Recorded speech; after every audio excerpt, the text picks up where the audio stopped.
What's up, everybody? It's Nech, and this is the Just Clicking Buttons Poker Challenge again. Yeah, we are in week, I don't know, 7? Something like that. I think this is the 5th update or 6th. I mean, the title at YouTube will basically tell you what it is. And as you can see, the graph looks a little bit rough.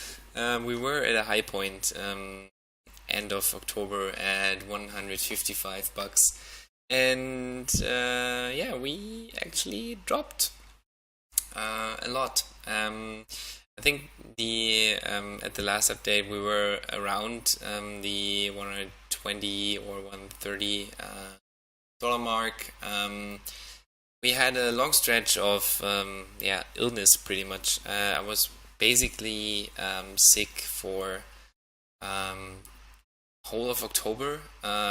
During my son being in kindergarten, I picked up some flu there, which held me back the whole of November.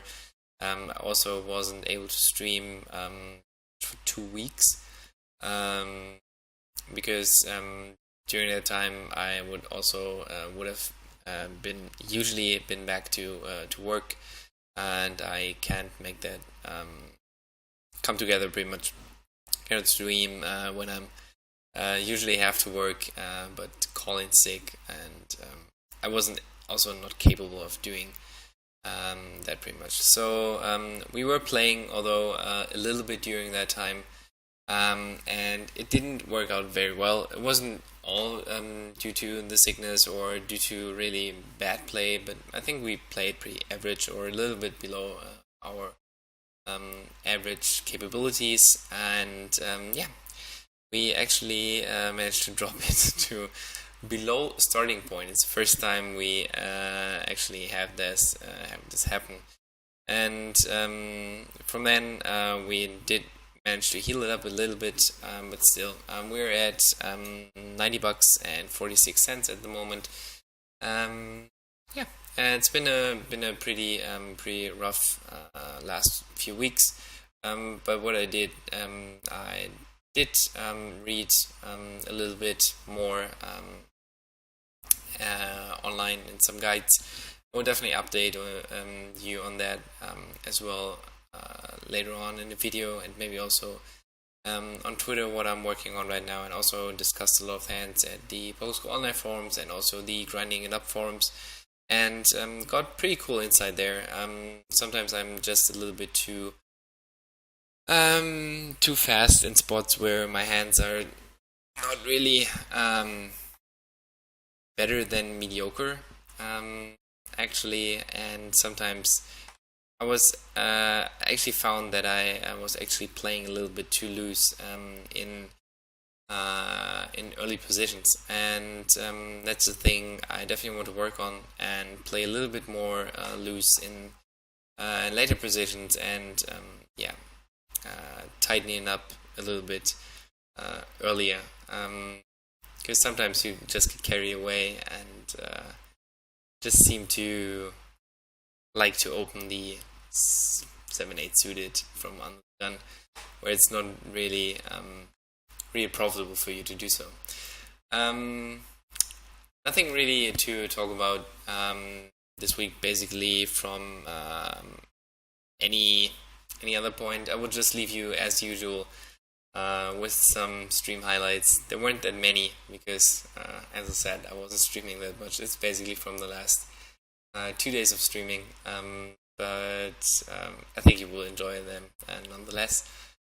Hope to see you guys on stream soon, and as usual, go to the tables yourself, have some fun, and just click some buttons, guys.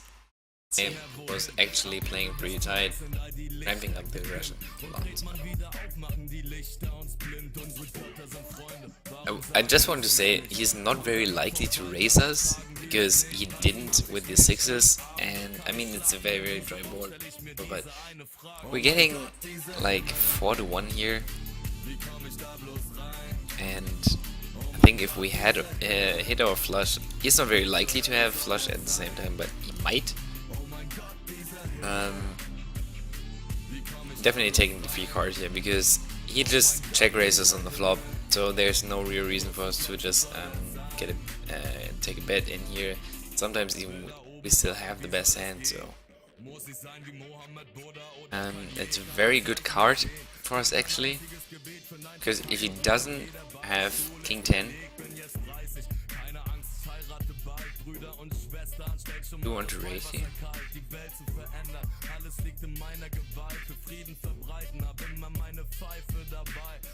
I think we might have to raise fold here, because if he just calls, he calls us with so many or worse hands, and if he just raises us there, ace jack, if he raises us there, we can just lay down in the hand, but I think he's going to call so many worse hands, like so many two pair combinations. I think he would definitely not play straight like that. Like, why would you check back on the check on the 7th turn when you have King 10?